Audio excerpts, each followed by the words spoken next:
నా video first time చూస్తున్నట్టయితే నా ఛానల్ని సబ్స్క్రైబ్ చేసుకోండి.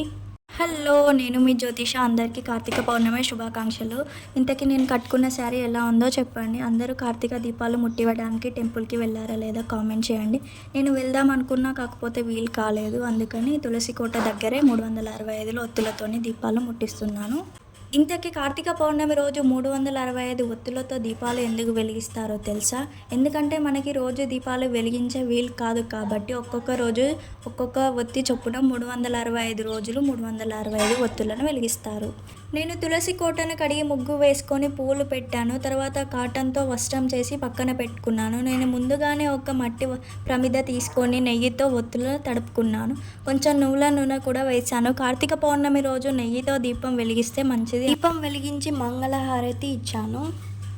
శ్రీకంఠయొసగితి సర్పాతినాథహార వరద సర్వశంకర కర్పూర మంగళారతి శ్రీకంఠయొసగితి. నేను పాడిన మంగళహారతి నా ఛానల్లో లాంగ్ వీడియో పెట్టాను, మీకు నచ్చితే చూడండి. నేను పాడిన పాట ఎలా ఉందో చెప్పండి. తర్వాత కొబ్బరికాయ కొట్టాను. నేను అయితే ఇలా కార్తీక దీపాలను వెలిగించాను. మీరు ఎలా వెలిగించారో కామెంట్ చేయండి. ఈ వీడియో నచ్చితే లైక్ అండ్ సబ్స్క్రైబ్ కూడా చేసుకోండి. Thank you for watching.